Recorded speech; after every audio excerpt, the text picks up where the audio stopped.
people never achieve their goals, especially in business, even if they have the skills, they're capable, they have resources, they logically and on paper should be able to make whatever they want happen. But there's a disconnect. And I've found, and this is just what I've seen it be about the fear of X. Right. Usually it's the fear of failure. It might be the fear of embarrassment, the fear of what if this doesn't work out? What if somebody leaves a negative comment on one of my videos? And that usually leads to self doubt, and then self doubt leads to inaction, right? That's the person that has the $1 million business idea, or they're really smart and they want to do something, but the inaction is from the self doubt. I can't do this and that. And that comes from the fear of failure, the fear of X or Y or Z. Now, how have I gotten over that? Because, of course, I used to be scared of doing a video like this. It would take me literally 3 hours to make a video that's 3 minutes long and not that good, right? Or even public speaking. I've spoken in front of, again, like seminars with a ton of people with not a lot of preparation, not a lot of sleep, and I would get it done and it would be amazing nowadays. But when I first started, I had so much fear. And I think it was the fear, yes, of failure. Like, what if I mess up? What if this? What if that? But I think that's also derived from not putting in the work. Like at this point, I could do a seminar in front of 5,000 people online or in person. It doesn't matter.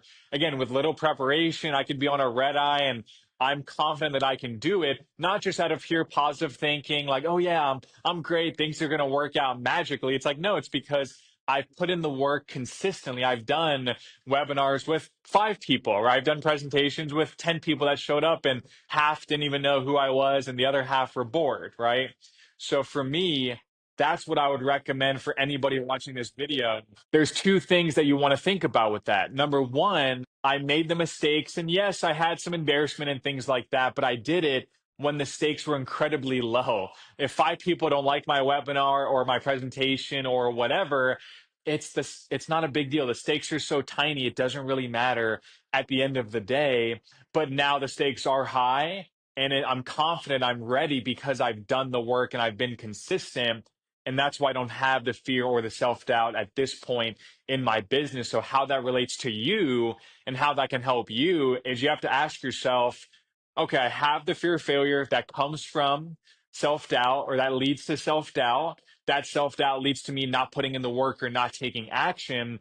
You have to then reverse engineer and think, okay, if I just start doing the work, if I start with a video a day, or if I start working out, or whatever your end goal is, whatever you're trying to achieve, you have to start with what can I control? What can I do? It doesn't take money. It doesn't even take a lot of time. What can I control with my willpower to say, you know what? Like, even I'll show you here. I started doing this a few days ago every morning. It's technically like a plunge pool, but in the morning on the beach, it's freezing. It's like, I don't know, 60 degrees or 50 degrees. It's not freezing like an actual cold plunge, but with the wind outside, it's super cold. So I've started doing the cold plunge where every morning, even if I'm kind of looking forward to it, or this morning I wasn't looking forward to it. I was almost contemplating, man, I should really skip a day. Like I should give myself some grace. But I said, you know what? That's an excuse. This is in my control. I want to improve my morning routine. I want to have more energy in the morning. So I'm going to do the cold plunge. I'm going to just do it. And that's what I can control. Right. So again, that doesn't have to be what you're doing, but I'm saying to start removing the self doubt, you have to start doing the thing that you're scared of, but do it in private. If you're scared of making videos or scared of sales or whatever you have the fear of, start doing it in private or in a small scale where the stakes are low. And then it'll just be a little bit of a step up, right? Like, hey, I'm doing this presentation. Let me do it with my friends and family, right? That's what I learned in Toastmasters. If you were scared or nervous, do the presentation on Zoom or in person with your family watching so that they can give you feedback. And again, if you mess up, there's no side effect, there's no stakes involved.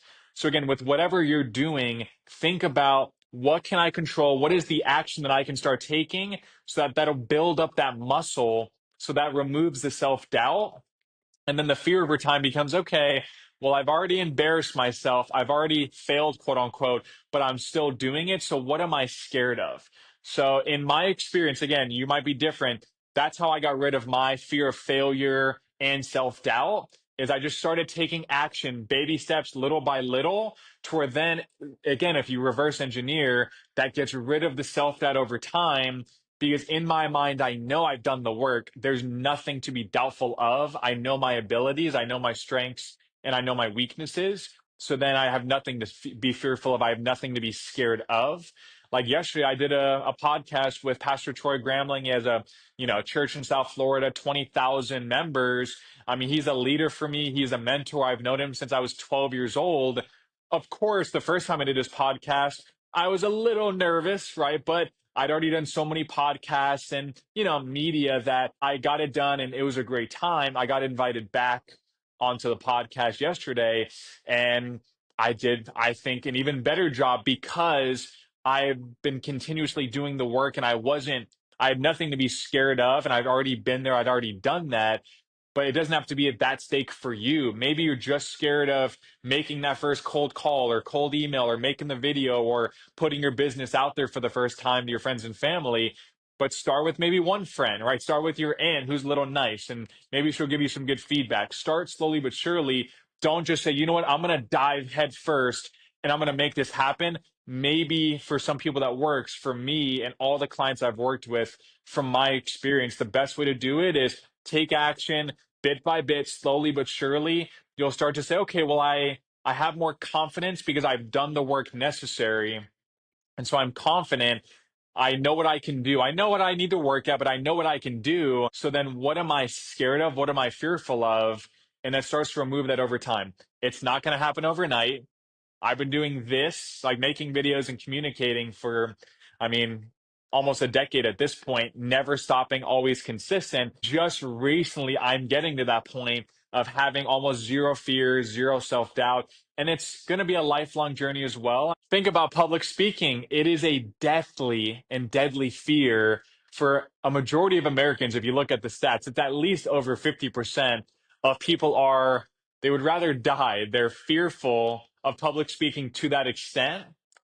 If you can lower that from I'm that scared to okay, I'm a little hyped up. I mean I'm a little nervous, but I know I'm gonna get it done because I've done it 1,000 times. That difference is really the balance of why a lot of people are very, very successful, not just in public speaking, but in anything, versus most people who let the fear control their actions. It causes a self-doubt and they never even put that first step forward to say, you know what, I can do this. Let me just try. Let me figure it out.